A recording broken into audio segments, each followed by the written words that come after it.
La racine du mot tafsir veut dire expliquer, clarifier. Et donc, un tafsir du Coran, c'est l'explication des versets du Coran, des commentaires du Coran, selon des grands savants. Parce que ça peut arriver qu'on lit une traduction du Coran, une traduction de la parole d'Allah dans n'importe quelle langue, hein.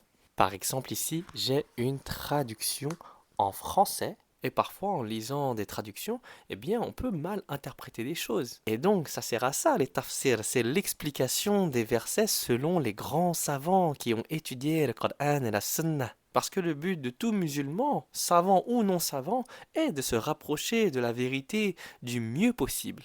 Pas juste faire sa propre interprétation et s'arrêter à là. Bien sûr que non. On doit rechercher, développer et apprendre des gens qui ont recherché et développé dans leurs recherches. Mais est-ce que tu sais que le meilleur tafsir, c'est la sunnah du prophète Mohammed sallallahu alayhi wa sallam? Il faut le voir comme ça, au moment de la révélation, au 7e siècle.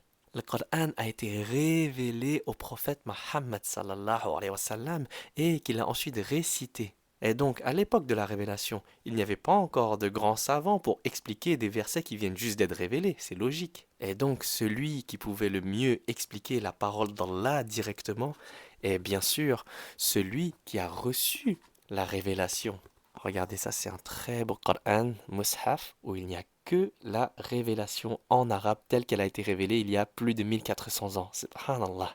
Et donc voilà, la meilleure manière de comprendre vraiment bien le Coran, eh bien, c'est de suivre la sunnah du prophète Mohammed sallallahu alayhi wa sallam. Car le Coran, la parole d'Allah, lui a été révélée et Allah lui a donné la responsabilité de montrer comment pratiquer le Coran, comment mettre en pratique la parole d'Allah. Et c'est ça, la sunnah du prophète Mohammed sallallahu alayhi wa sallam, la sunnah du messager d'Allah. Au final, la sunnah, c'est le tafsir parfait, car le messager d'Allah, sallallahu alayhi wa sallam, expliquait et clarifiait et montrait comment appliquer la parole d'Allah directement. Quand on prend un tafsir, au final, à l'intérieur, c'est des mots qui expliquent d'autres mots, par des savants qui ont étudié le Coran et la Sunna, bien sûr. À l'époque du prophète Mohammed sallallahu alayhi wa sallam, il était comme un tafsir vivant. Son explication n'était pas seulement verbale, elle était vivante. Chaque chose qu'il faisait,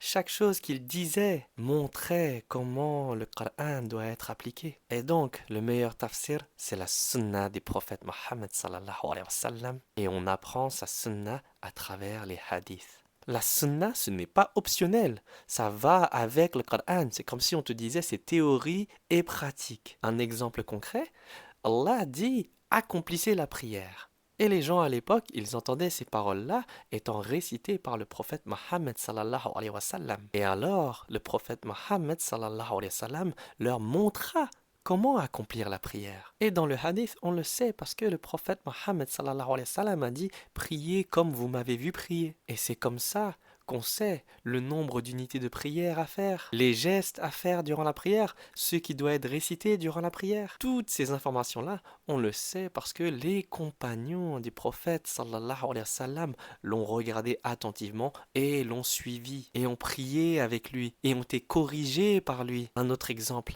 Allah nous dit acquitter la zakat, mais il ne nous donne pas les pourcentages de la zakat ni les catégories. Ceux-ci sont des détails qui sont mis en pratique par le prophète Mohammed sallallahu alayhi wa sallam pour donner exemple, pour montrer comment faire exactement, comment appliquer ce verset correctement. Et donc ceci est la sunnah du prophète Mohammed sallallahu alayhi wa sallam. Le Coran nous ordonne d'avoir une bonne moralité. Et comment on sait c'est quoi une bonne moralité? Eh bien, on regarde la vie du prophète Mohammed sallallahu alayhi wa sallam. Car il est la démonstration vivante de qu'est-ce que la bonne moralité.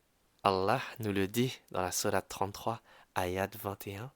En effet, vous avez dans le messager d'Allah un excellent modèle à suivre. Et donc, celui qui suit le Coran correctement, il va suivre la sunnah également. Car Allah a dit dans Surah An-Nisa, ayat 80, quiconque obéit au messager obéit certainement à Allah.